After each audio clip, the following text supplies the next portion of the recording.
All right, I'm going to get started. So first, I want to thank everyone for coming tonight and welcome you to the Town of North Hempstead's Rain Garden Workshop. My name is Megan Festuca. I'm an environmental specialist with the town, and I work on sustainability projects. Before we start, I just want to remind you that you've been muted, and if you do have any questions during the presentation, you can type them into the chat box at any time, and then we're going to pause at a couple of different points and answer them. As you can have already heard, we are recording the workshop and it's going to be posted to the town sustainability page, so you can go back and watch it, so you don't feel like you have to take lots of notes during the presentation, and you could also share it with anyone who may have missed it. So now I am pleased to introduce Rusty Schmidt, who's going to be giving the presentation tonight. He is a landscape ecologist for the environmental consulting firm Nelson Pope and Voorhees. You took our native plant class a couple weeks ago. You already know Rusty and how great he is. And he works on so many projects involving rain gardens and native plantings on Long Island. He's extremely passionate about his work. He's a great resource. And we really want to thank him for being with us tonight. So Rusty, whenever you're ready, you can get started. All right. Make sure that you can see that. Yep, looks good. Sounds good. Yep, thank you. I'm Rusty Schmidt. I'm a landscape ecologist. I actually originally came from Minnesota. So I do have a Minnesota accent, and hopefully that won't throw you off too much. As the night goes on, I have a quite nice side shadow on my image right now. But as the sun goes down, it will get a little better, I think. But anyway, we got, I have quite a bit to go through, so I'm going to just keep going right away. And I'll try to take a break partway through to ask some for answering questions and things like that. So, okay. There we go. So why are we talking about rain gardens in the first place? It's really about this clean water. We have this amazing water all the way around us. We live on Long Island, right? So we're surrounded by it. And we've had a lot of good clean water for a long time, but it has been getting worse with time. And one of the main reasons is that we built up around here. So I'm going to explain what this slide means here is that when it rains, before we built here in the upper left corner, is that when the rains fell, that 40% of the water evaporated and transpired by the trees back into the atmosphere. 50% soaked into the groundwater, and only 10% of the water ran off the landscape. In the lower left-hand corner is what we've kind of created, what we've done to the environment. We built houses and streets and sidewalks, and that has created an impervious surface. Impervious surface is anything that doesn't allow water to get on the ground and soak back into the groundwater. So it's our house, driveway, sidewalk, street. And so thinking about your own property, there's about 35 to 50% of that land is now impervious. And so what has happened when the rains fall now is 35% of the water goes up, 35% of the water goes down, so 70% total, and we have 30% more water running off the landscapes. Originally, that 10% was enough to keep our lakes full, our streams running, things like that. But what we've done is we've created more, 300 times more. So with that 30% of that water running off, that's one of the reasons why we have more dynamic and severe flood events in big storms. And we've also done things like, so Target's a Minnesota company, so I'll pick on Target. We've also done things like build these big parking lots and structures where there's not a lot of green space, and so only like 5% of a Target parking and building site has water that could potentially soak into the ground, and so we create more water that way as well. And now we've got too much water. The next piece is we've created water problems. So stormwater is polluted water. It's water that's picked up stuff So what we've done is we've created these new streams, the curb and gutter in front of the house. So we direct the water out in the street, the water runs down the street, and it picks up stuff like leaves and seeds and grass clippings that has a high nutrient load and causes problems downstream. But we also add things like motor oils, heavy metals. Every time you step on the brake of your car, you're leaving heavy metals behind. Things like cadmium and zinc. There's E. coli's and other bacterias. And you know, candy bar wrappers, cigarette butts, and the kids' ball from across the street. And so all those things get washed down the street, and they can go down these catch basins, these drains, and those drains do one of two things here in Long Island. They either dump them straight out into our bay, or they go into our groundwater. And if they're going into our groundwater, what they're doing is going into infiltration basins. They're just columns underneath the soil that we put water in. And because we have sandy soils, the water soaks in, but we don't have a chance to really clean that water. So whatever is in that water is typically getting into our groundwater. And the last piece to that groundwater is that's what we drink. Here in Long Island, our drinking water, our tap water, is coming from the ground, is groundwater. And so what happens when we have those high nutrients from the seeds and leaves and the grass clippings, pollen in the spring, which is starting to come out now, that has high nitrogens, and the nitrogen that gets out to the bay is causing problems with algal blooms. And I want to kind of show you how that is an effect. So this was all of the waters that were impaired in some way or another around Long Island in 2016. And you can see most of the South Shore had mahogany tides and brown tides. And the North Shore, especially up in this area where we're going to be looking at the Port Washington Peninsula, we had a mahogany tide and we had hypoxia. Hypoxia means that the dissolved oxygen went really low, and it can potentially cause fish kills or other things, and have some air issues because the oxygen level has gotten too low. And usually the oxygen level is too low because of the algal blooms decomposing once they've gotten established. So anyway, so this is 2016. This is 2018. You see on our Port Washington Peninsula, we've now added a couple other things. We have a toxic green algae bloom, and we had a harmful dinoflagic bloom. And so you can see that we've gotten even more things happening, different kinds of things. In 2020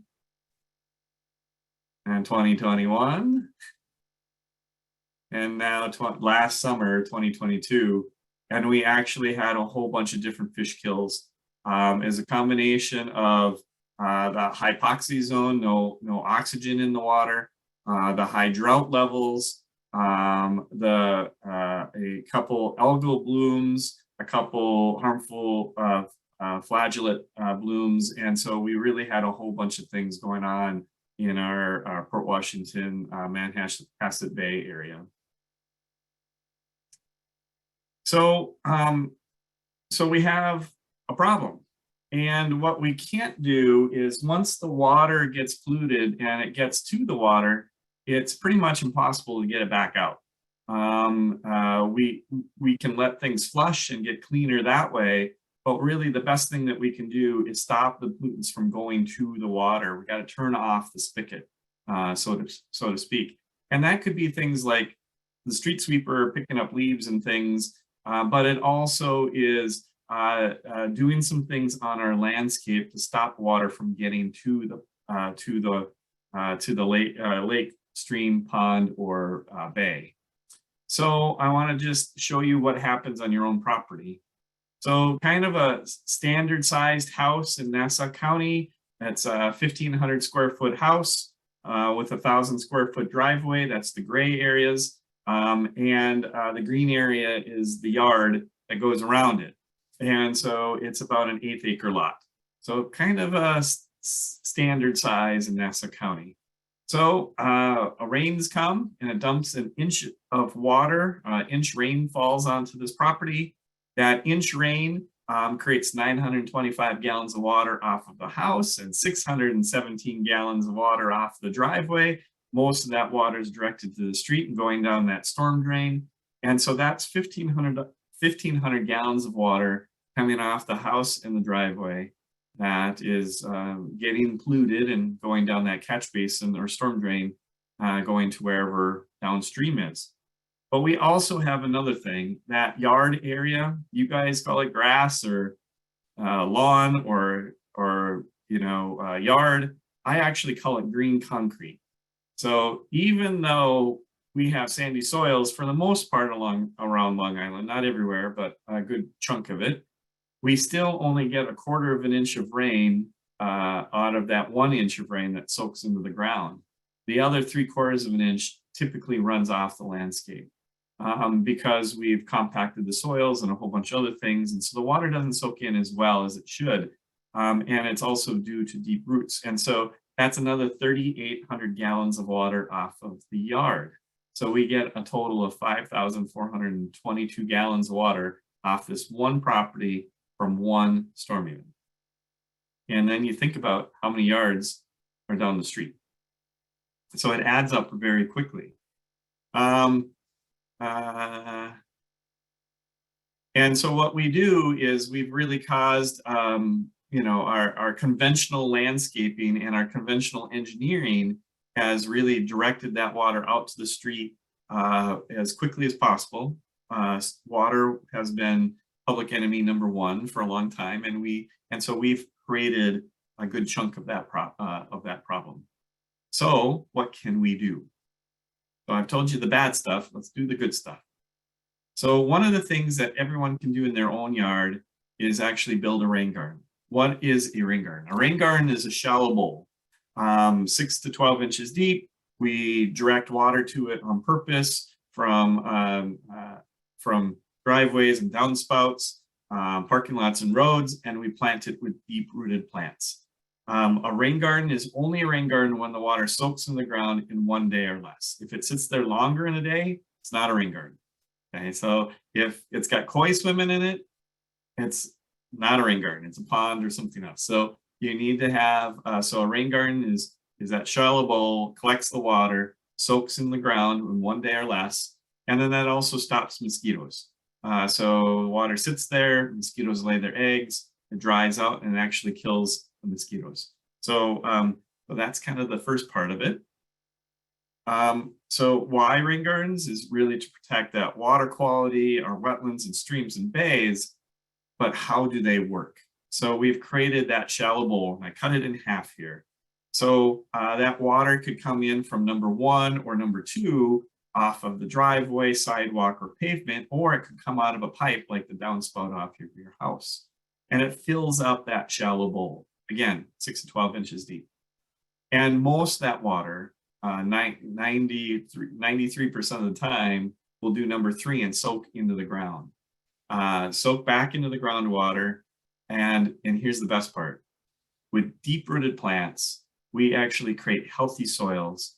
And because of those healthy soils and the plant roots with mycorrhizas and bacteria and fungi, all these really cool things that are in the soil, the water actually gets to a drinkable, clean standard within 2 to 3 feet underneath the soil. So the water is percolating through that soil, getting cleaned and cooled because the plants are doing a ton of work.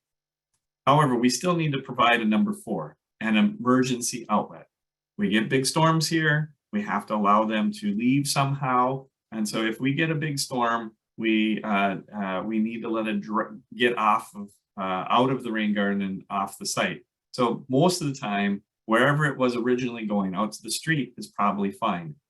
No matter how much you hate the neighbors, you can't direct it into the neighbor's house. So it needs to have a safe outlet.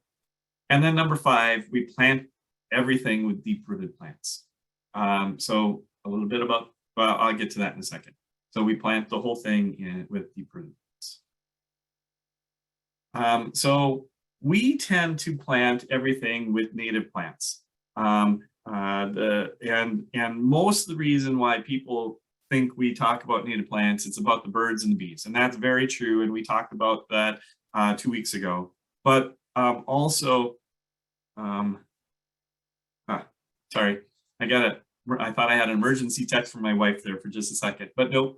Okay, so we think about the birds and the bees and the butterflies, and that's very true. And they do provide little micro habitats, and that's great. However, that's not the main reason why we use native plants. We actually use native plants for the roots. So lawn grass, turf grasses have roots that are only a couple inches deep. And that's a good reason why, when I talked about it just a little bit ago, only 1/4 of an inch of a 1-inch rain event actually soaks in the ground. And so what happens with our deep-rooted plants, and a lot of our most of our native plants that we like and want to use have deep roots. And so this one is a native grass. This is actually river oats. It's from the Midwest, but it could also be little blue stem or big blue stem or switchgrass that are right here, found right here. Those roots have deeper roots. River oats has roots that go down about 3 feet. Little blue stem have roots that go down even deeper. What's really interesting about that is all plants. It doesn't matter if it's the lawn grass, these native grasses, the trees, the shrubs, the potted plant in your window, the herbs, the tomato plants, all plants slough off 1/3 of their roots annually. They stop growing 1/3 of their roots and put down new roots looking for new nutrients and new water. And the old root decomposes and decays. It's just the natural process.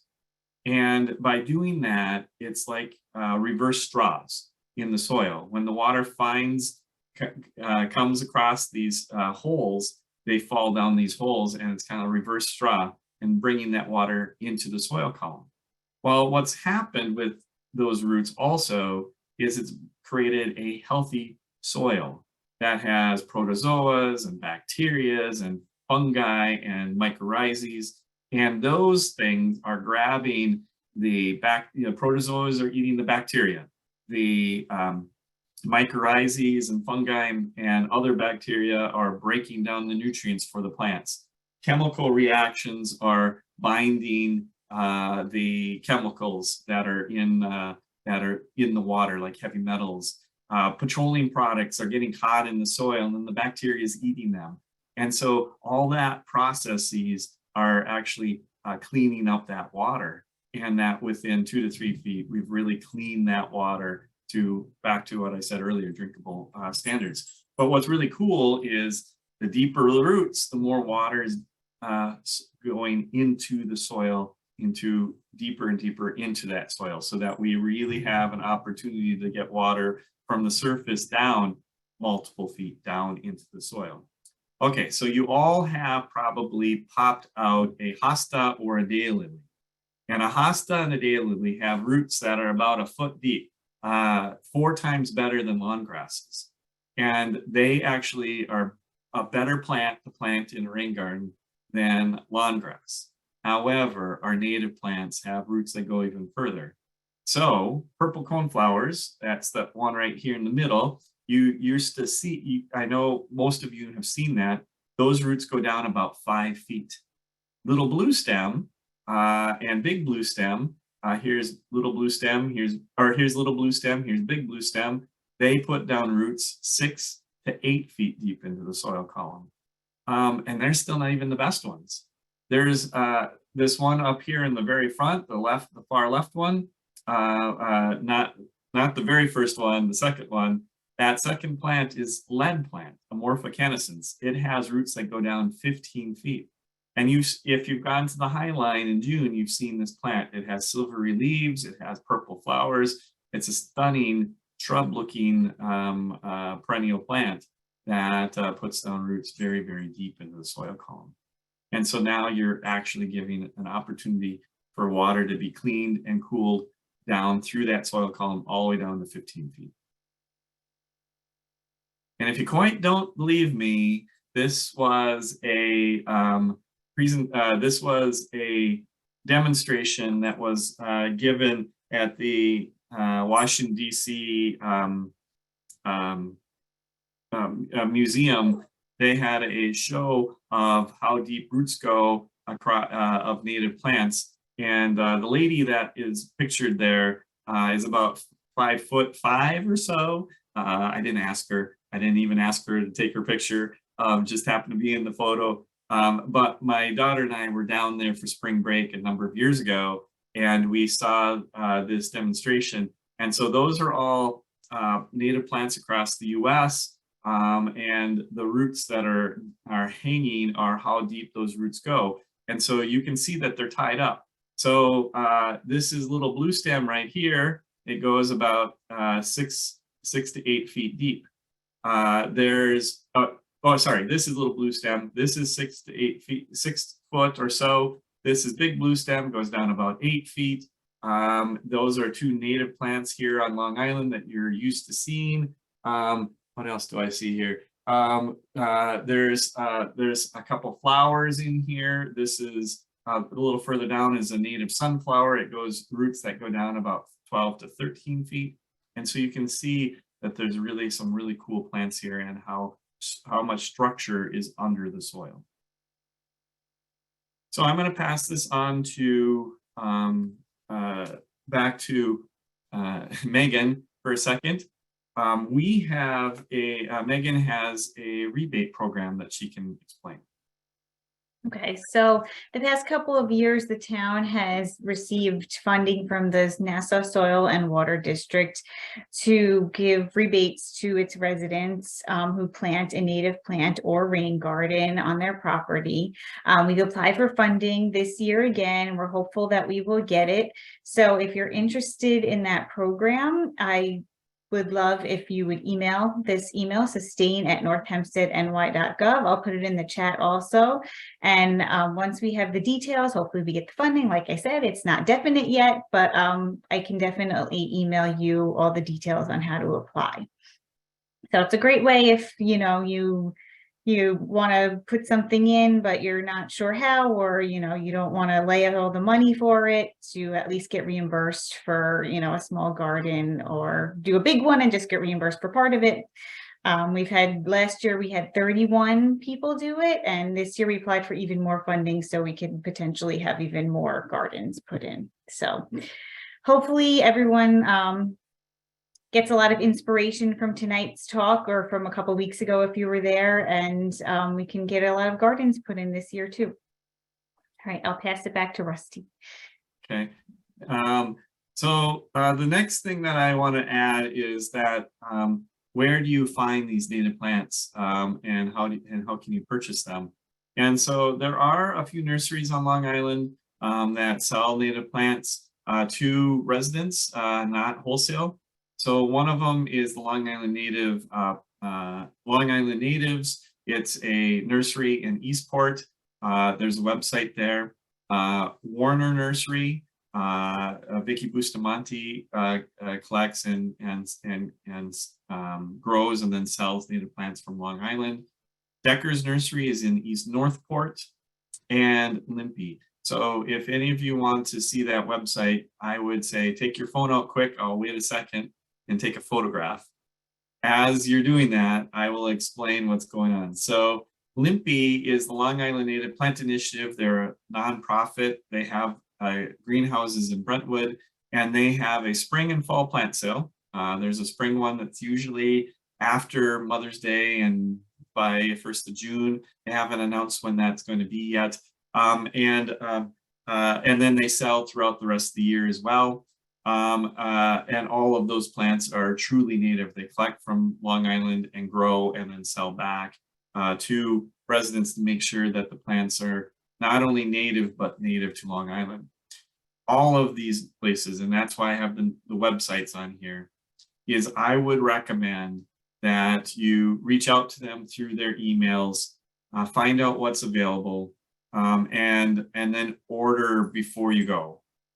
Get the plant order, set up a time to come out and collect, or to pick up and pay for them, and what is nice about that is there's a couple different things. One, you don't overspend. Two, you get exactly what you're looking for. And three, once you fill up the trunk with what you ordered, you can always do a little more shopping. So it's a good way of getting in a set of plants and know exactly what you're looking for. However, there's a couple organizations that sell native plants. The first one I want to point out is the Rewild program at Port Washington Peninsula. They have a great educational piece, but they also have a plant sale that's coming up early this spring, and then they tend to have another one late in the fall. They only sell at these two events, but you can go to rewildlongisland.org to get more information about a great organization on Port Washington. They're trying to put more natives throughout the village. There's also a couple Facebook pages that you can get more information about. Northport Native Garden Initiative and the Long Island Native Garden Group, both on Facebook. You don't have to be a resident of Northport or Long Island to get onto these Facebook. But what's really great about it is you can ask questions. They have information coming up. They usually have some show off some plant sales. So for instance, the Audubon in the Oyster Bay area tends to have a plant sale every year. But I haven't heard if they're doing one this year, so I didn't put it up on the website or put it up on this page. And so you can find out more about that. And then there's other organizations like 2/3 for Birds out on the far east end that encourage native plantings. So I'm going to do a quick video here that I think will help you understand what a rain garden is. And then I will do a few questions. So this is a rain garden in the background. The water is coming down the street, falls through this curb cut, goes into a rain guardian, a box that kind of collects all the garbage and lets the water out into the rain garden. So I'll just replay it a couple more times here. And so you can see that it's shallow. It's about, this one's about 9 inches deep.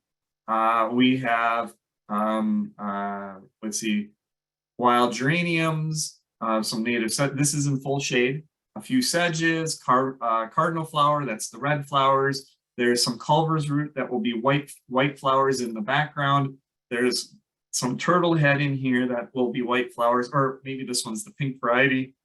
So there's some purplish flowers in the back that look like, oh, I'm not too sure, so I'm not going to say yet, but there's a number of cool things growing in here, and you can see how this water comes, and you can see that the water, and I'll do it one more time, falls down into this garden, doesn't bypass. When the garden is full, if this is big rain, there's no drain in here, it's full, it stops taking water, and the excess water at number 4, allowing it a safe pass down the street.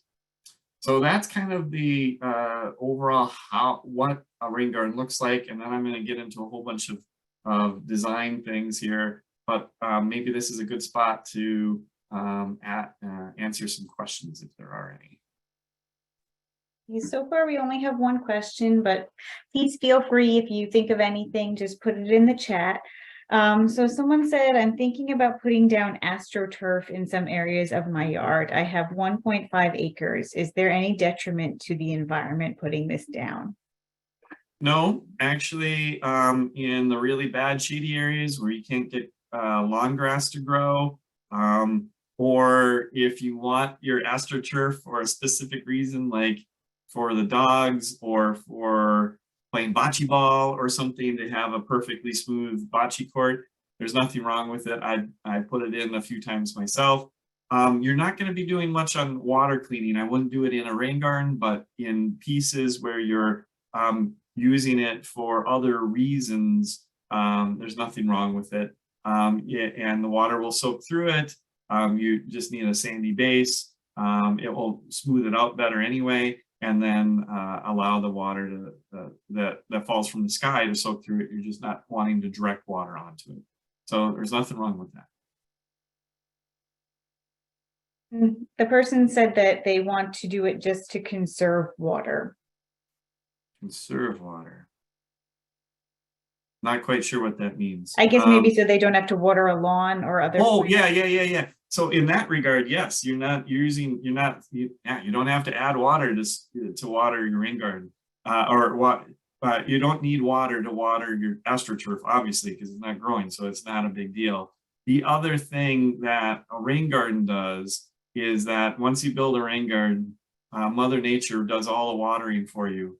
So you never water a rain garden either. So, in that regard, also, it's about conserving water and getting water back into the groundwater. Great. Someone asked, can you reclaim the water for plants? I'm not sure what they mean by that. So, rain barrels, Water? yeah, so rain barrels collecting water off of the house could be reclaimed to use for other gardens in your yard. But once the water goes into a rain garden, it's really about soaking it, cleaning it, and soaking it back into the groundwater. However, I have planted vegetables in my rain gardens, not any of the tuber plants like potatoes and carrots and things. And nothing with the root vegetables. They can be get too wet and either burst or go bad. But the fruiting things like tomatoes, blueberries, strawberries, things like that, I have let the rainwater come in, fill in my rain garden, feed my plants, and then I do collect the food from that. Someone says, I live in a co-op in Great Neck where the building is below street level. How would a rain garden apply in this case? Your condos, so it's probably not going to take water off the road. That would just direct more water into the property, but you could resolve water problems that are on your property. So if you have, in the condo association, if you have an area that is wet all the time, and dries out in a day or two, you kind of have a natural rain garden, you can just plant it. If you have an area that receives a lot of water from downspouts off the house or the properties, or it's falling off the driveways and it's kind of creating a water issue, that can be turned into rain gardens in the condo complex, collecting that water and cleaning it. Thank you. Someone asked that their backyard has a grade toward the street. How would they get the water to go backwards toward the garden? Oh, so actually, if you're grading, if the slope is grading towards the street, instead of trying to grade it back into the yard, you can actually put in a rain garden in the slope between the house and the street, stop that water from going to the street first, and then allowing it to overflow into the street. So I'll show you a few examples of those. That's the norm, and I'll show you how that's done. Okay, great. That's all the questions for now. So let's continue. And then at the end, if anyone has any more questions, we'll get to them after. No problem. So this is a study that we did in Minnesota. And this is a good way to kind of show you how good they work. So this one is about water coming from the street.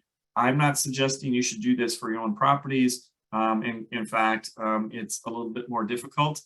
You should have an engineer or a landscape architect design these for you if you're going to go down this route, and you're going to need to get a right-of-way permit from the town or village or state, whoever owns the road. But with that said, this is a great study to show you how much they work. So in this case, the water is running down the street, falls through this hole in the curb that we've created, fills in this rain garden. The rain garden is 9 inches deep. I'll explain what that means in a second. And again, there's no drain in the street or in the rain garden. It's kind of like that one I just showed you in the video. And so the water comes in here, it gets cleaned and cooled and soaks into the ground. So let's show you the study. Oh, wait, I'm gonna go back 1 second. The right-of-way, this area between the retaining wall and the street is owned by, in this case, the city of Burnsville. And so that's who owns this area, even though it's in front of somebody's house. Just like your yards, there's a right-of-way, a section of the front that is owned by the town or village. they actually own that little strip. You have to maintain it, but they own it. So here's the study itself. So we took two neighborhoods that were near each other that directed the water to those two red circles in the intersection. So the two red circles are catch basins. So the water from the yellow control area is coming down that street. The area in the green is running down that street. That is Rushmore Avenue, going to the intersection with the red dots. When the water gets to those red dots, which are catch basins, what we did is we actually put monitoring equipment in the catch basins to measure how much water and what was the quality of the water that was going into those catch basins before we did anything. So we studied it we were never going to get two watersheds of the same size. So we studied that in 2002 and 2003. And then in 2004, the neighborhood in green, the treatment neighborhood, we actually built a whole bunch of rain gardens. And then where this is located, this is Crystal Lake by the red square. The red square is the neighborhood with rain gardens. Mall of America is just off to the right up here. City of Minneapolis is 2 suburbs up and from the city of Burnsville. So it's not too far away from downtown Minneapolis. It is a third-ring suburb. Okay, so now what we did is we took the neighborhood the Rushmore Avenue, the neighborhood that we put in rain gardens. We had 17 homeowners volunteer to have rain gardens installed. So each one of those green blobs is a rain garden. And when the water falls, it runs down the street or runs down behind the properties, and we have them in these rain gardens. The reason why this neighborhood we did the study in this neighborhood, and each of these homeowners got a free rain garden, is that we had most volunteers saying yes to having rain gardens put into their properties. So we had 17 volunteers out of 25. And so we put in the rain gardens.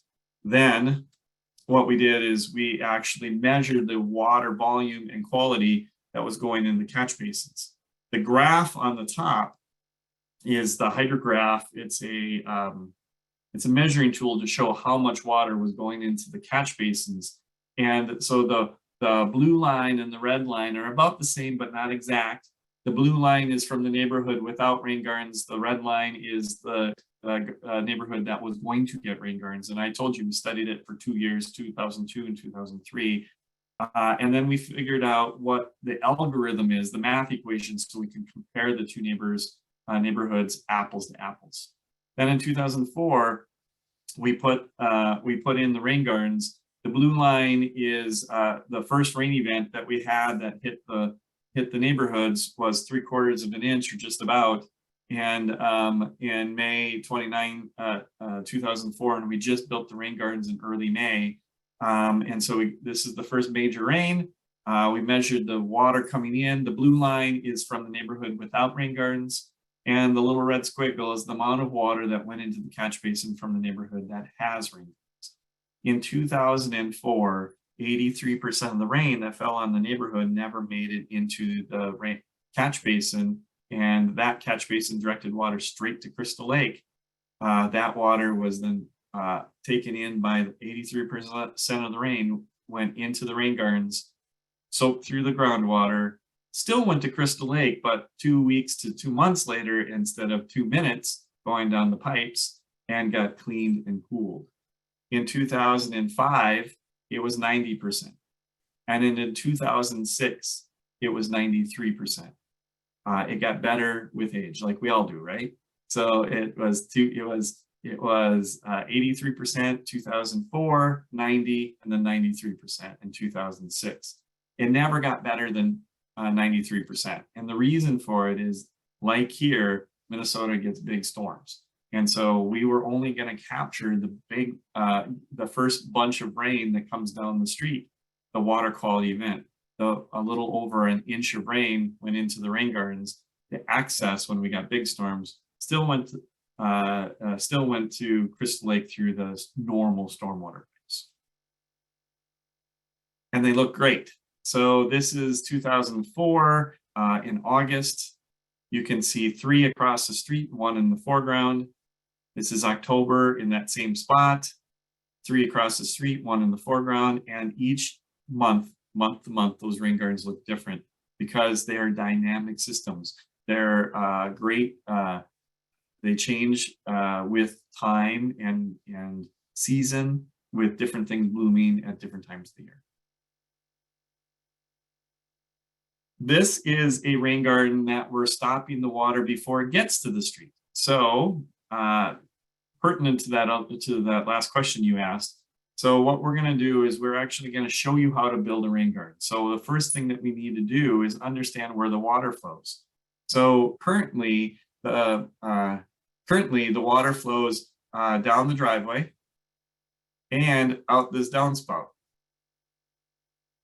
However, when the water comes down the driveway, it cuts across here and cuts across the grass out to the curb. It's just a low spot right here. So now that we understand where the water flows, the next thing that I want to do is stay away from the house, 10 to 20 feet from foundations. So that's the distance from where a basement is. We want to stay 10 plus feet away. However, from a slab, there's no basement under this underneath the driveway. What we're going to do is we can actually go a little less. So in that case, what we can do is we can be just 4 feet away from the road, from the driveway, from the slab of the garage, and from the street. Because what happens is when the water soaks into the ground, what happens is it doesn't go straight down into the rain garden. It kind of goes out in a mushroom shape. And so what we need to do is when it's going out in that mushroom shape, that we want to make sure that that far mushroom bottom is getting underneath the foundation. So when we have basements, we want to stay 10 feet away. But when the foundation for the road, the driveway, and that slab for the garage is only a foot deep, that mushroom shape is getting below that pretty quickly, and 4 feet is enough space. Okay, so then once we know what's going on with the foundation, the next thing is we want to know where the utility lines are. So we're not putting a rain garden through the utility lines, because what we don't need to do is put a shovel against the power line. That's just bad health, or water in a power line, or your cable line, or whatever. So understand where things are and avoid that as well. Okay, so what we're going to do is, now that we've figured out where not to go, the next thing we want to do is figure out where we can go. So come on. There we go. So here's that same yard with the rain garden. So what we've done is, this is a slope down, this is a slope down, this is a slope down, and the rain garden itself is right here. That's the size of that rain garden. No bigger than what we need. So what we made the garden bigger, but the rain garden, the bowl, is just in here. It's just after planting, so there's not a lot of plants there yet. But here's the next thing: is I told you we had that downspout. So what we did is we buried that downspout and brought the water out into that pipe right there into the rain garden. And remember, we said that the driveway, let the water go in this way. So all the water from the driveway and this side of the house goes into that rain garden. This average size rain garden is 6 foot by 8 foot for a normal house off of one downspout that usually takes a quarter of the bed. So I made the garden bigger because it fit better into the landscape of this property. We have this landscape is a little bit unique in that we have a larger area or the yard is bigger. So I wanted to make a bigger garden, but the rain garden didn't have to be that big. It was only, about 50, 60 square feet, and that's it. And I followed all my rules. I'm 4 feet from the road, I'm 4 feet from the driveway, and I'm well over 4 feet from the garage.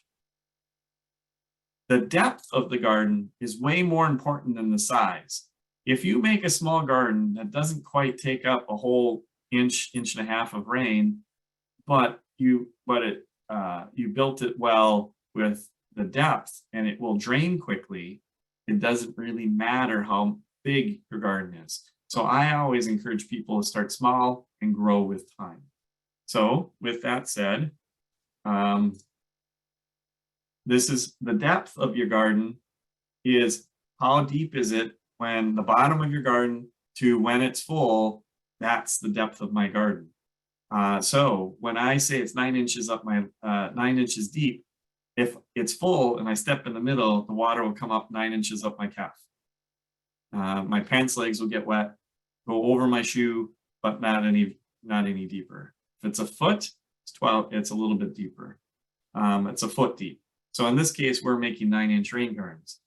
I actually build more rain gardens on hills than this one is 9 inches.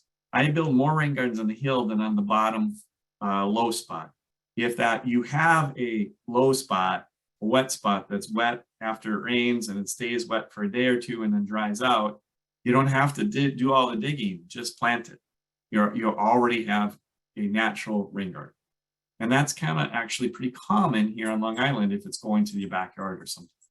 But on the way to the front yard, I actually build it into the landscape, and it's the easiest place to go. So on the top diagram is the soil. What I've done is I've tilled that soil, raked it over, and made a dam that's 9 inches tall. And by doing that, what has happened is the water that's coming in fills in this garden. And I didn't do the hardest thing to do on Long Island, get rid of extra soil. I didn't have to hide it somewhere in the property. I didn't have to haul it away. I actually used it as the dam. So it's a very simple solution. So here is an exaggerated rain garden. This one is built in Minnesota. It's in the shade. It's 100% shade. I am 10 feet from the house here. There's the edge of the garden. The bowl is the rain garden. This is the dam going over, so that my dam here is what's holding the water in this area. And what's kind of nice about that is they put all the plants in the bowl and nothing on the dam. They were supposed to plant plants in the dam, but they didn't. But it was a great way to show off this picture so you can see what's going on. This is the same garden. There you go. This is the same garden from another angle. They planted that dam afterwards, but you can kind of see, it's nice to be able, as soon as it's done, you can see the bowl. Here are a couple other dams, this time out of rock. Instead of soil, they put rock over the top. And you can see that there's hostas in the upper left one. You can plant what you like. It doesn't have to be native plants. Plant what you're happy with. So again, another shade one, a lot of hostas, but a whole bunch of other native plants. And you see the bowl, the rocks are on the dam. The one on the right is a whole series of little rain gardens that's taking water from the house on the top of the hill. And instead of, it was so steep that what we did is we made a whole bunch of terraces and built little rain gardens into the terraces. And so the water on the top fills up the first rain garden. When it's full, it goes over the dam or over the rock wall into the next one, over the rock wall in the next one, and so on and so forth until it completely is captured. You can also do it with more traditional rocks, rock wall like on the upper right, or in the lower left, we can put them into a rain barrel first and then overflow the rain barrel into a rain garden, which is just offsite. Out of picture, not offsite, out of picture. So the first growing season is your worst. When you build, so that's that first rain garden I showed you. The waters come in, we get some weeds, So what you're going to end up doing is in a native garden or a rain garden, that first growing season is the hardest. You're going to probably be out there once a month to pull weeds. The second year, you'll be out there every other month. And the third year, you're probably going to go out to pull weeds once or twice a year. Once when the dandelions are turning yellow, and the second time about mid-July, July 4th to mid-July, and you've wiped out all the weeds. And by that time, the plants are full, touching, you can't see the bottom anymore, and the weeds just really can't get in and get established. And so that works really well. I've shown you a bunch of rain gardens with the plants just newly planted so that you can still see the bowl. In a little bit here, I'm going to show you a whole bunch of rain gardens that you can't tell that they're rain gardens anymore because the plants are so full, you can't see the bottom. You may need to, if you plant small plants, you may need to limit some of the standing water in the first year if it's too much water. Or if we have another summer like last summer, you may need to add water for that first year. But after that, you'll never add water again, and you'll never have to limit the water that's going into it either. So I told you the depth is the most important piece. So let's figure out how to determine how deep that rain garden is. And I'm going to walk you through some soil prep and plant selection. So test in the soil. I'm going to suggest that you do a percolation test. What you're going to do is we want to figure out how deep to make the rain garden depending on how well the water soaks into the ground. We're not going to try to make it deeper to hold more water. We're going to let the soils tell us how deep the garden is and then change the plants that fit that kind of soil regime. So here we go. What I want to know is how much water will soak in the ground in 24 hours. And so here's the math.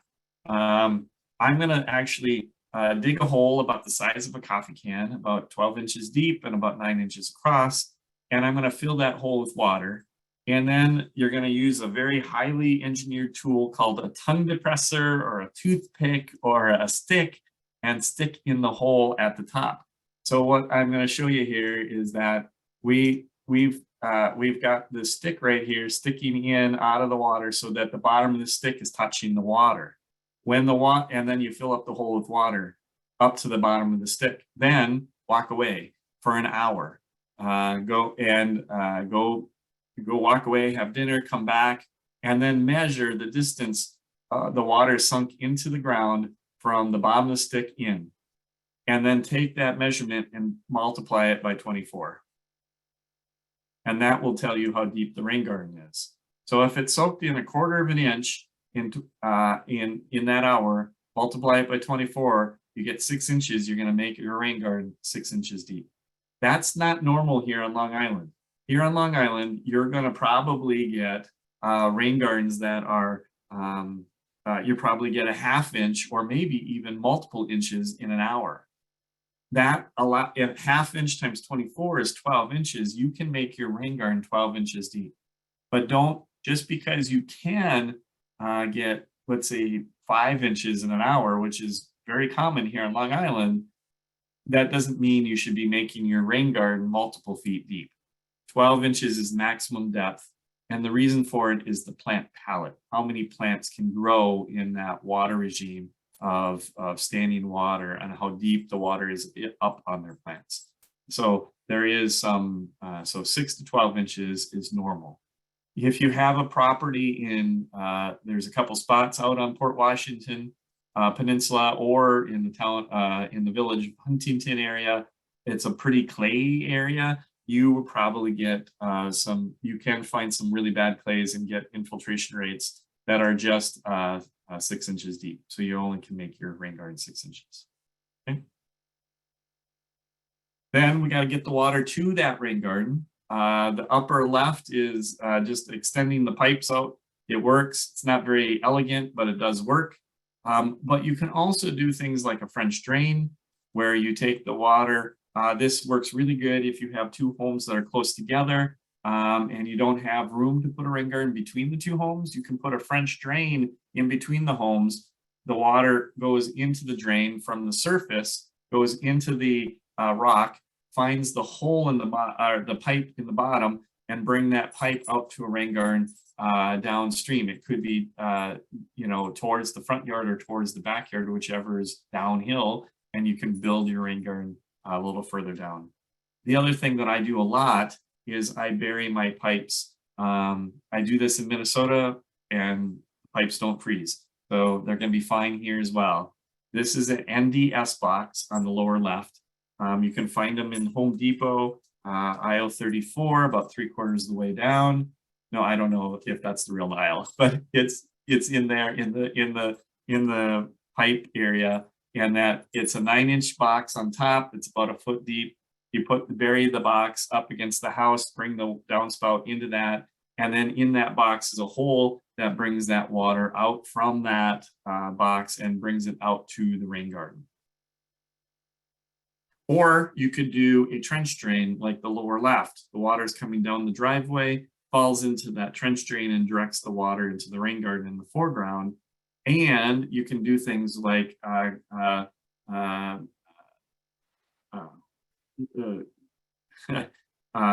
shoot, I can't think of what it's called now, and my dog's whining beside me. I'm sorry about that.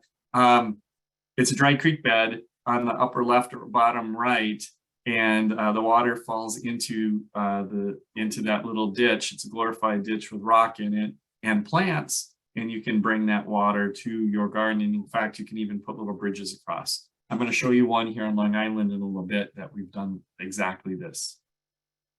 And then the last thing you can do is that you can get water from one side of the driveway to the other. This is also very common.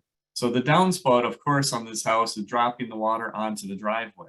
So what we did is we are going to push a pipe under the sidewalk and get the water down by the house into the pipe, and then get it to come to the other side of the sidewalk. How we do that without breaking up that sidewalk is to cut a trench, put the pipe in the bottom of the trench so that the top of the pipe, and this is just a 3-inch pipe, is below the RCA, the gray rock that's underneath your sidewalk.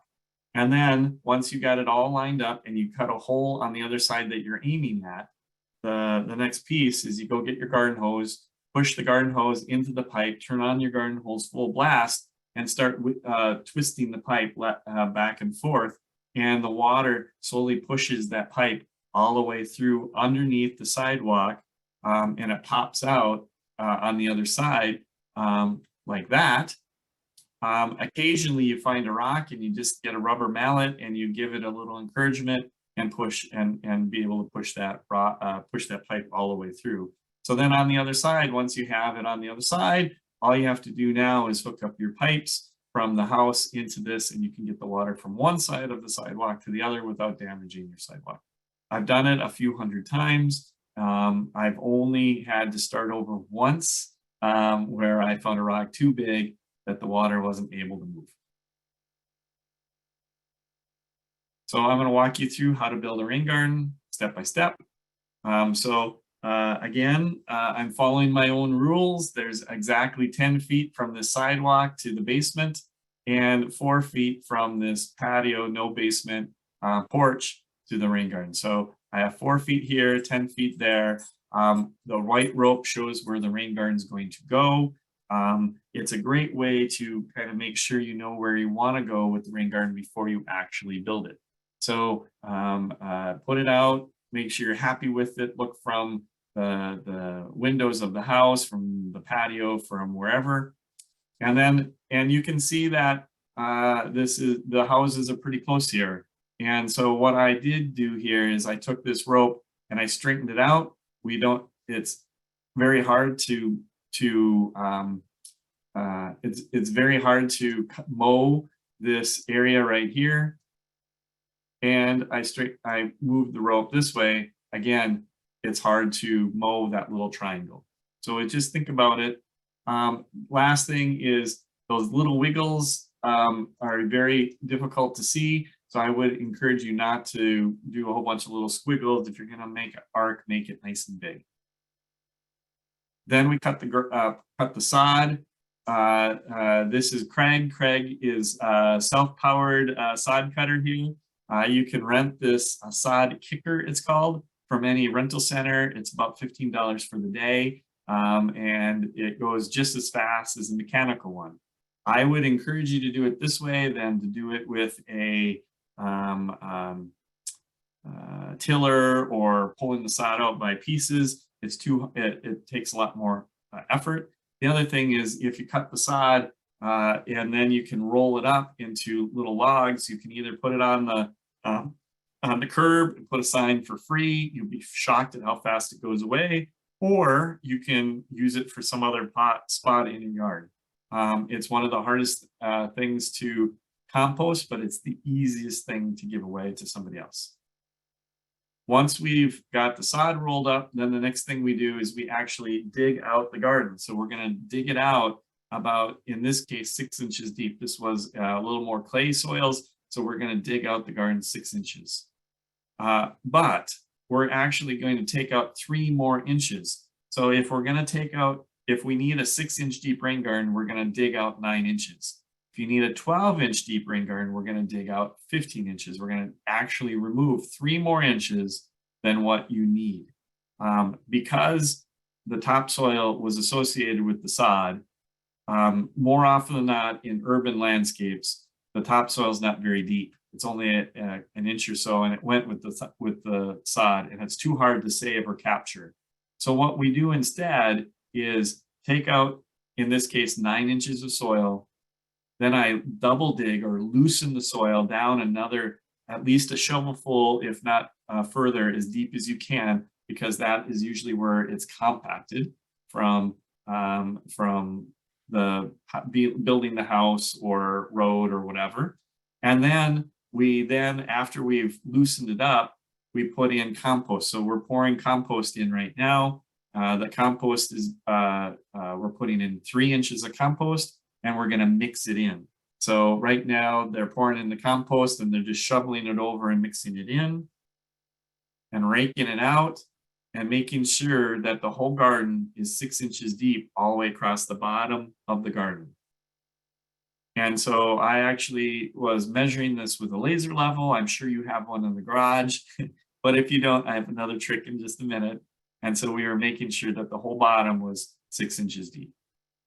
Then I mulch and plant. I mulch first, plant second. Mulch does not count against the 6 inches of depth. It decomposes with time. It's also pretty airy. I don't really worry about the mulch. So we put down the mulch. The reason why I mulch first, then plant is that I always plant with multiple people. And so when I'm out there planting, I want to make sure I have a good bed of mulch. And now if somebody, and it's nice and loose and fluffy, so if somebody steps in there, it's less likely that we're going to recompact that soil. But here's the trick. If you mulch first, then plant.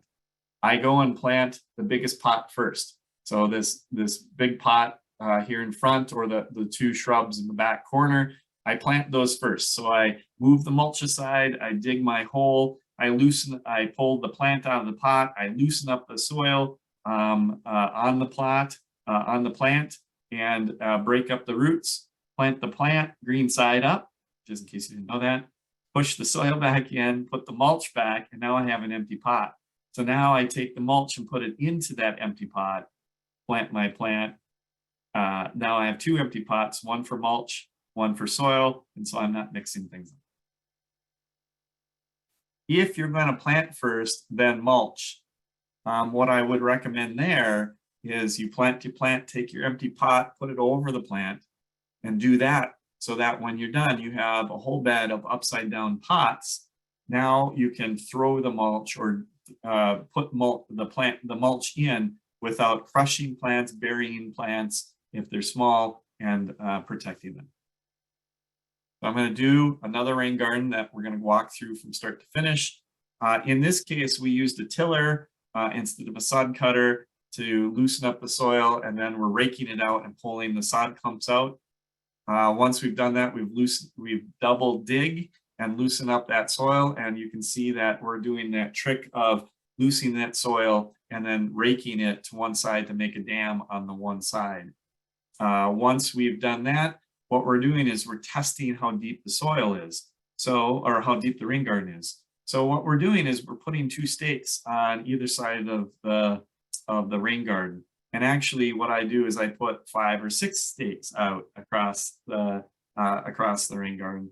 And then I tie a string from one stick to the other. And for 90 cents, you can get a string bob. It's a little level bob that you hook onto the string, and you can make sure that the string is level.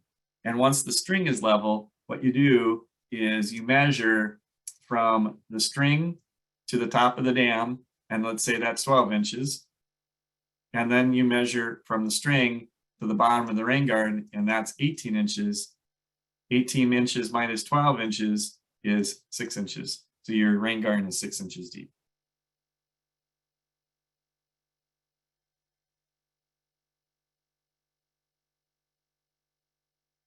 I like putting an edger around my gardens. It's not normal here on Long Island. In the Midwest, everyone does. This one is being done with an edging tool, and then they're putting in a plastic edger. I hate the plastic edgers. They get in the way. They tend to be more problematic than not. What I like to use is bricks, or pavers. And so I use that on the edge. And what I like about that is now the pavers are exactly level with the bottom of the sod. Then when I go to mow the grass, I just put the wheel of my lawnmower on the brick and mow right up to the edge, no trimming involved. Here's the issue with this kind of edger of steel or plastic versus a segmented edger like the concrete bullet edger, the brick pavers, or concrete pavers, is that when the frost heaves up your edger, not if, when the frost heaves up your edger, and it goes up just a quarter of an inch, it can actually direct the water away from the rain garden, around the rain garden instead of in. So those segmented edgers, I can take 1 or 2 pieces out, tap it down, and get it back to the right level so the water goes back into my rain garden. On a plastic edger, it's going to take me a few hours to push that back down. So I like the segmented ones, and it goes a lot smoother. Then we mulched and planted. So we're going to talk about plants for a second here. So we have, so what we have here is different kinds of plants. We have plugs, which is the lower left, or the lower plants in the front.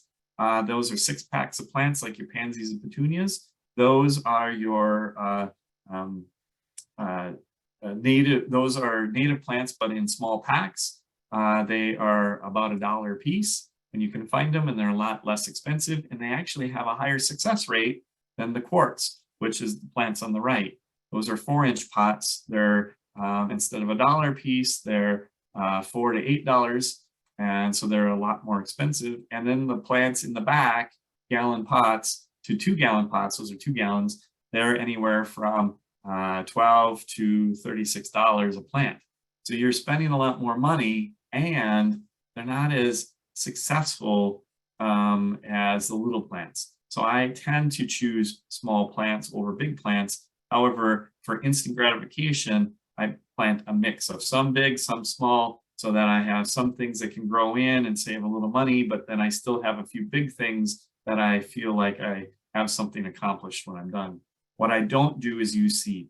Seed washes away in a storm or drowns the plants if they're really small and we have a big storm.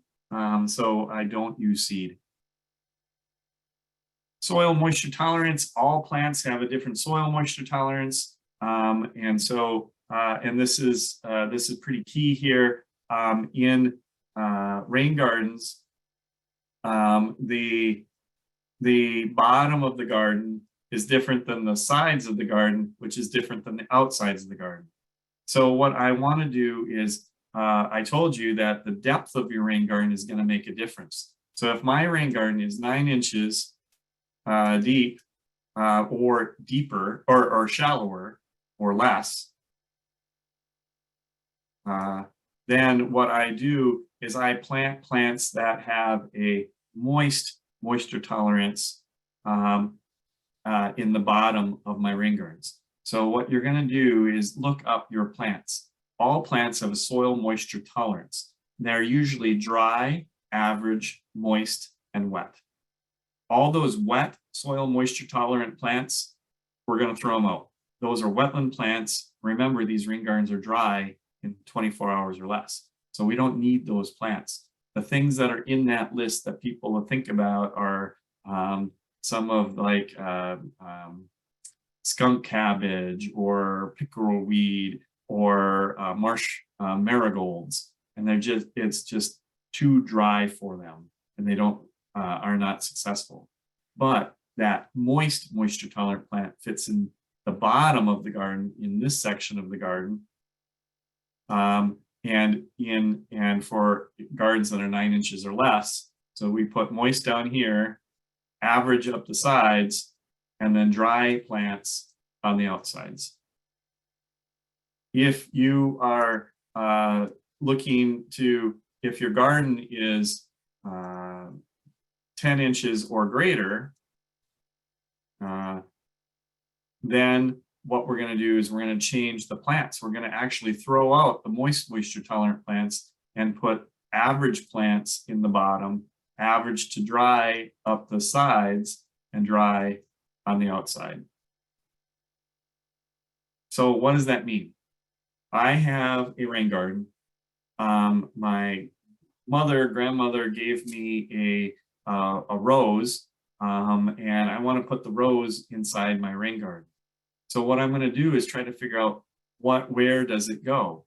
If you look up most shrub roses, let's say it's antique shrub rose, most shrub roses have an average soil moisture tolerance. So in my grain gardens that are 9 inches or less deep, I will put my rose in on the side of my garden. Sorry, I can't spell very quick. However, if my garden is 10 inches or greater, I can put that in the bottom. So you can kind of figure out where things go all across your in your garden, depending on what you want to do. Okay. Sun preferences. Most people kill plants by putting sunny plants in shade or shady plants in sun. If I drive by your house and I see you putting a hosta in full sun, I will stop and get out of the car. There's no reason to stress out that plant for the rest of its life. Plant the right plant in the right place. Choose plants that fit. So that marsh blazing star on the lower right is a plant that needs full sun. Beautiful, beautiful plant, great in rain gardens, but wants to be in full sun. Culver's root and blue lobelia are two, on the left, are two plants that can handle partial shade to full sun. And those plants, if they get two hours of sun or greater during the day, they will bloom beautifully and are amazing rain garden plants. Some plants are too big. Make sure you're choosing the right plants for height. You don't need to plant something that needs to be cut back and make more maintenance for yourself. So choose the right plant height for the garden that you want to use. Do you need to block out the neighbors, or do you need to provide space that you can see out the front yard or out the front window? Trees and shrubs are great in rain gardens. River birch is one of my favorite plants, or serviceberry are a couple of my favorite plants that I put in rain gardens. Or the native magnolia, Virginia, Sweet Bay magnolia. It's the native magnolia. It's almost an evergreen and has beautiful white flowers. So think about planting those plants in rain gardens. Black chokeberries and ninebark are a few underutilized native plants that are great in rain gardens. So make sure you're planting some cool plants like that. And by planting shrubs, they take up a lot more space. You don't need to buy as many plants. Finally, here in Long Island, hydrangea should not be planted anywhere in Long Island except for in a rain garden. They need soil moisture, or if you live in an area where you have wetland or water seeps out. So it does work there, but for the most part, you really need to have wet soils, and rain gardens are perfect places for hydrangeas. Some plants are too aggressive. And so pick the right plant that is, these are native plants, they're not invasive. However, every seed that lands on the ground could produce another plant. So be careful with choosing carefully. There's not very many too aggressive plants, but these are two of them. And grasses and sedges are some of my favorite plants to put in rain gardens. In fact, sedges like that tussock sedge, or here on Long Island, my favorite sedge is Carrick's gray mace sedge. I use them in almost all my rain gardens. And ferns in the shade would work perfectly in rain gardens.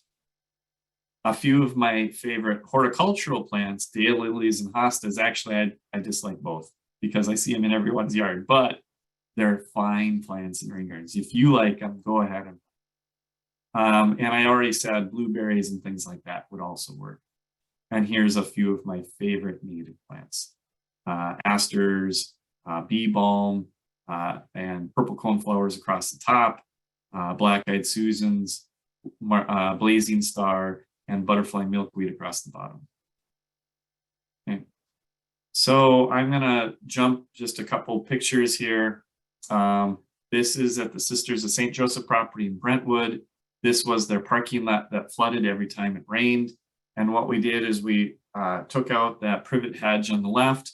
It's isolating an island, and we took out the privet, found the drain in the middle, and dug out a garden that's 1 foot deeper than that drain in the middle. And then we directed that all the water from that parking lot into that rain garden. We just dug it out. We're just putting in the compost, smoothing it out, mixing it in. Then we mulched it. And then once we mulched it, we started planting it. And of course, the day of planting, it was 100 degrees outside. And so at 9 o'clock, I had 20 volunteers. By 10 o'clock, I had 10 volunteers. By 11 o'clock, I had 3 volunteers. And by noon, it was just the 3 of us planting. And it was about 1,000, 1,200 plants. But we got them all planted. It turned out great that day. A week later, I was going back out to the sisters for a meeting, and it was raining on the way out. It was a heavy thunderstorm. And when I got there, there was no water on the street, no puddle in the street, but the rain garden was absolutely full. This is just a week after we planted it. The garden is full.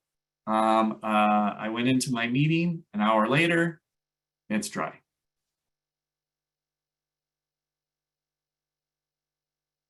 I know I'm running out of time, so I'm just gonna show you some quick pictures of rain gardens.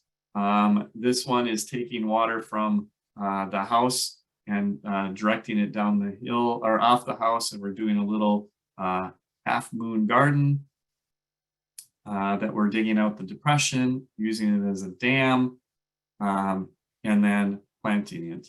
So the blue flag iris, so I'll go back a couple. All those shrubs stay right where they are. We don't move those. There's the shrubs and trees still in the place, but these, we planted blue flag iris in the front here. And we planted a ground cover over the dam. These are pussy toes. They're not found here in Long Island, but you could use strawberries or phlox or something like that on instead. And so we only have 2 different kinds of plants planted in this rain garden. It doesn't have to be crazy or really dynamic.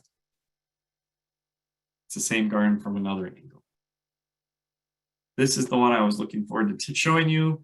This is the lower right picture is right after planting. This is at Clark Botanical Gardens in the town, and the rock is actually a bridge. Those are 2 rain gardens either side that let the water go through, and it takes water from the hillside. So the picture on the left, you can see where the person in the pink shirt, which happens to be me, the water is coming down the hill and off of the house and fills in that garden. This is what it looks like last year. and it's nice and thick and rich. This is another small garden that we're taking the water from the house. We're going to dig out this little basin. We're taking the water, and we have a French drain along the that I mentioned earlier. The French drain takes water off the house that's falling off the house, comes through here, comes out here, goes through a little ditch, and then fills in this rain garden. It's not very big. You can see that we've just dug it. We're putting in the walkway, and then this is what it looked like 1 year later. And this guy loved his garden so much, you can see that there's a whole bunch more plants to the left. He absolutely filled up his yard with native plants. When we're doing with native plants, what I'd like to do is start putting in some cues of care, borders or edgers. Pink flamingo is fine if that's what you like. But what I want to do is show you that with that cue of care, when you're using some wild and woolly plants, that garden in the bottom left maybe would be looked at as a weed patch until we put in that split rail fence. And so by putting in those borders and things, you really show it off and make it look like it's an established garden and done on purpose. Here's some examples. Along a roadway, early spring, the irises are blooming. The phlox are about to bloom, but there's a whole bunch of other things in there, Joe Pye weed and marsh milkweed and turtle heads that are going to bloom throughout the season. This is the one on the upper left is unorganized.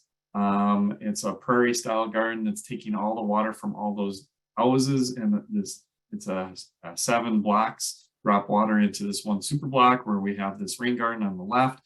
This one we planted in a wild woolly piece because it was left as more of a prairie, where the bottom right was planted as a French bosque. And if you go there today, this was in 2003, if you go to there today, those river birch are touching, all the plants are knee high along the walkway. You can actually walk through the rain garden when it's not raining, and it's full when it is raining. But so the style of your garden is totally up to you. I've made Japanese styled gardens, rain gardens, French bosques, French styled, English cottages, American suburban front yards. The style is totally up to you. It's just the rain garden is the bowl. So this one's a little bit more of a prairie style off of this front yard, and all the water comes down the sidewalk, falls into that little trench, and goes into the rain garden on the left. This is a before picture of rain garden, of water coming off of the hill, off the house, and out of the downspouts. This is the after picture of that same house. So you can see the rain garden in the foreground between the sidewalk and that retaining wall. This is what a close-up of that same garden.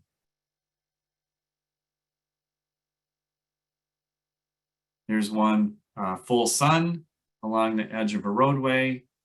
This doesn't have curb, so it was just easy to let the water come in off of the street and from the house. This one's a shady garden. This one's a full shade garden. This one's a little more formal look with organized patterns and layout, and most of the plants are actually not native. Here's one that is also formal. This one's one of my favorites. It's along a street. It's all hydrangeas in that middle row in the back. This is taking water both from the street and from the house, with an organized look of liatris and things in that lower level, black-eyed Susans. There's some asters, some sedges, a few different things.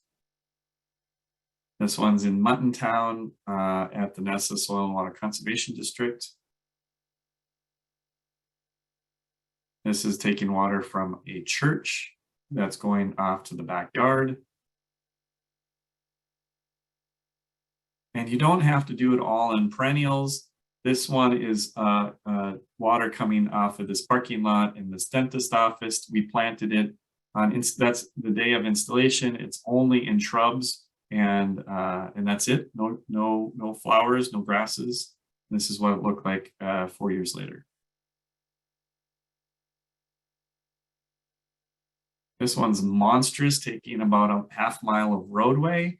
So the water will be coming down the road, falling into this large rain garden. It's at a parking lot area. The sod just got laid down. We got to put in the curb yet, but you can see it's all there. This is after a big storm, and yet it's still not full. Here's a really small one, taking water from the house. This is a condo complex. This is townhome condo complex. This is just their little patio off the back. All the water off the back of the house and the patio goes into this little rain garden. And then the lower right picture is 1, 2, 3, 4, 5, 6 of them going down the street. So every condo complex has their own little rain garden. This one's in Maryland, very formal. And this one is in Minnesota, very informal. I think you would rather sit outside waiting for your car next to one of these than, a busy street or something. This is one that we did with my daughter when she was in the 3rd grade. So we're all this water from this parking lot goes into that drain in the middle of this square. We actually put in a ring on the square, so we hold 6 inches of water. So the drain is 6 inches taller, and all we did is put a ring on it. We put down mulch to kill the grass, and then we planted it. It always rains when I work with kids, and oh crud! I don't have a 1 year later. You cannot see the bottom of the garden. All the plants are planted 1 foot apart and they look amazing. So one last one, this was an intersection where the water, every time it rains, would sit in this intersection. And so what we did was built 3 rain gardens at the intersection at each corner. So here's the design. There's the first rain garden, and you can see that there's turtle head. This is all in shade, turtle heads and geraniums and things like that. Here's the other one that's in sun. And this was a year later. And this is the day of installation with the crew that did all the work. So that's everything. I will gladly answer questions. I know it's right at 8 o'clock. So if anyone has to go, I'm sorry, but if you want to wait just a couple more minutes, I'll answer a few questions. Great. Thanks so much, Rusty. That was amazing. We have a few questions. Like Rusty said, it is 8 o'clock. So if you have to go, this is being recorded. So you can always watch this question portion after at some point. So the first question is, are there certain species of street trees that work well within or in concert with rain gardens? Almost all of them. Street trees that I like to use are swamp white oak, very great native plant, beautiful structured tree, can handle a lot of urban pollution, and is a great street tree, and would do great in a rain garden, as would an elm or a basswood or a hackberry. So those are the big shade trees. Maples will do well. Just make sure it's a good native maple. Or if you are interested in the next size smaller, more ornamental trees, serviceberry, hawthorns, ironwoods, and crab apples are all amazing ornamental trees. Oh, and I mentioned that earlier. Magnolia, Sweet Bay Magnolia, Magnolia virginiana. That one is amazing rain garden plant. Great, thank you. So someone has a situation where they're trying to build a rain garden. And they said they have a 4-foot deep by 100-foot long trench that they want to make a rain garden. Should they fill it with RCA, fill, and then 6 inches of topsoil? And then they also added like your downtown square. How did you build that?